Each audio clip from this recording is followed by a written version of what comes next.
If you're looking to lose belly fat and you want to implement cardio in order to achieve your goals, there's definitely some cardio workouts that will be better for helping you achieve your goals than others. Today, I'm sharing my top 3 cardio workouts that you can implement starting today in order to achieve your weight loss goals and to help naturally balance your cortisol levels. Alright guys, if you're new to my channel and you don't know who I am, my name's Autumn and I'm a certified clinical nutritionist with my master's in nutrition human performance. On my channel, I'm typically talking about the science-backed and holistic methods that you can use in order to achieve your wellness dreams. So if you have a wellness goal in mind, make sure you subscribe. Now, the connection between the increased stress hormone cortisol and increased belly fat has been found time and time again, and it's something that we've known about for a while. In order to understand why these certain cardio workouts are going to be better for helping to reduce belly fat, you have to also understand why it is that stress and cortisol causes increased belly fat. One of the main jobs of cortisol, again, that stress hormone, is to help release blood glucose, make it super available for your body so that it has a really fast, instant source of energy that you can use in order to get you out of a supposed life-threatening situation that your body thinks it's in. Your body can't really distinguish between different types of stressors. It just knows that you're under a state of stress, and so it provides that energy, that instant surge of blood glucose in order to get you out of that bad situation. So traditionally, this would have been something like running away from a tiger or fighting off an oncoming bear. However, unless you're actually using this blood glucose that cortisol helps to bring up in the means of, again, using it to sprint away from something or to fight off an intruder, then that blood glucose is just going to end up getting stored. And this higher level of blood glucose that results from your body increasing that stress hormone when you are in those stressful states, or if you just have those higher levels of cortisol, causes your body to subsequently increase another hormone, and that's your storing hormone, insulin. In fact, there's actually been studies where they found that 30 minutes after a stressful situation, people had elevated levels of insulin. And insulin acts as that storing hormone. It makes it so that it physically shuts off any type of fat burning and instead shifts your body into more of that storing mode. And in fact, it acts to store that elevated blood glucose that your cortisol just increased from a stressful situation. And this stressful cortisol and then insulin pathway has been found to specifically then store that energy around the belly. And something that's also interesting is that some people have been found to secrete more cortisol in stressful situations than others. So there also could be a genetic factor of these stressful situations and how some people could put on more belly fat in response to stressful situations than others. Because with that increased cortisol levels causes more of that blood glucose to be released and then therefore more of that insulin to be released too, and then more of that storing mode. So then why does the type of exercise matter? Why does the type of cardio matter when it comes to cortisol levels and belly fat? Now, just like I mentioned with the genetic factor, for some people, high levels of exercise might not be an issue. But generally speaking, the higher amount of exercise, and we're going to get into the specifics in a second, the higher amount of cortisol that your body's going to be releasing, and therefore the more belly fat that can result, especially if those exercises are not done properly. And although a well-balanced lifestyle where you actually get rest and repair and the proper types and amount of exercise is really great for helping to balance those cortisol levels, very high levels of exercise, especially when not properly paired with that rest and repair and, enough sleep and enough of the right types of foods, makes it so that those cortisol levels can get out of whack and make it so your body is going to shift more into gaining weight around the belly. And in fact, there's even been another study that found endurance athletes tend to have elevated cortisol levels, again, that stress hormone, when they tested their hair samples. So if you're not getting enough sleep and you're also not eating the right types of foods to support recovery, then including a high level of exercise at that endurance training level is actually actively working against your goals. Obviously, this is a multifaceted approach. Just switching your cardio is not going to solve everything, but it is one really big important factor.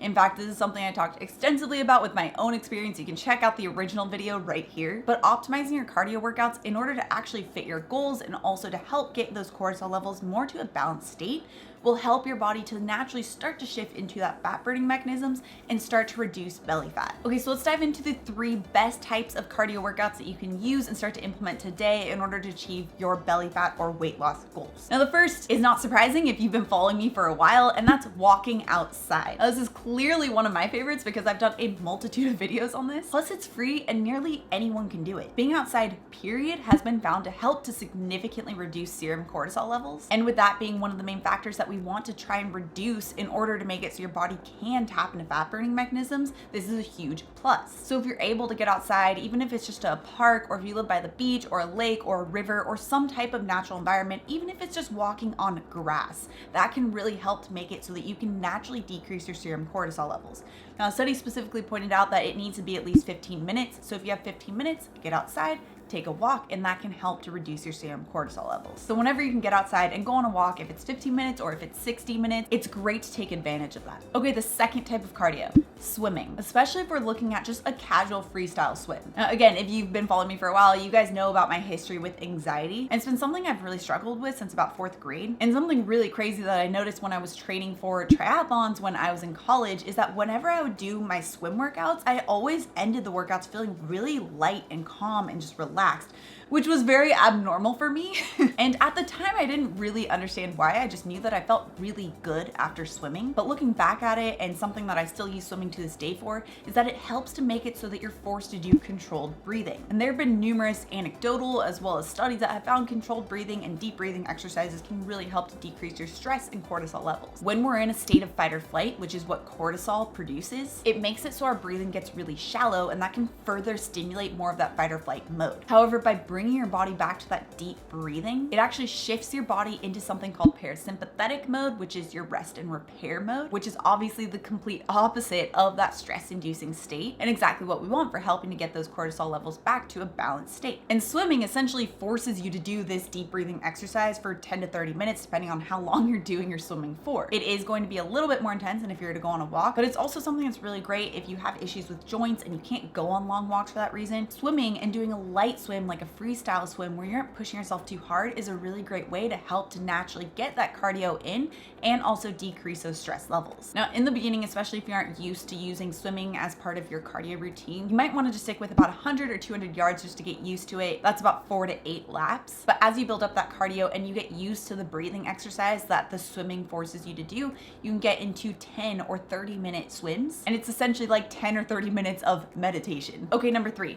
Outdoor leisurely cycling. Now, clearly when it comes to both swimming and cycling, you can really crank up the intensity on these, but it's also possible to decrease the intensity on this and make it more of a relaxing experience while still getting those cardio benefits. Plus, if you've noticed the trend here, getting outside is something that's really crucial for helping to decrease your serum cortisol levels and helping to tap into fat burning mechanisms. That leisurely type of outdoor cycling helps to further expose your body to being outside while also, again, getting in that cardio component. With spring here and summer just around the corner, that's something that you can really do with friends and family to get outside and just get a little active too. Now, it is really important to note that well-structured HIIT or high intensity interval training as well as sprint workouts definitely can be included and not cause your body to go crazy with the cortisol levels if they're done the right way. And also, depending on where you're at with your hormone balance and cortisol balancing journey, you might not want to include it just yet, because when we look at something like HIIT or sprint training, you're really only doing that 1 to 2 times per week maximum. The problem really comes into play when we're looking at the long-term endurance training that you're doing on a daily basis. So we're talking about long, monotonous types of runs that are done on a daily basis. That's where we start to see the issues of that steadily increased cortisol level that doesn't really come back down. So if you're on the beginning of this journey, I definitely recommend sticking with those 3 different types of cardio workouts that I just mentioned. And as you further along your journey, you can start to implement that HIIT and sprint training, which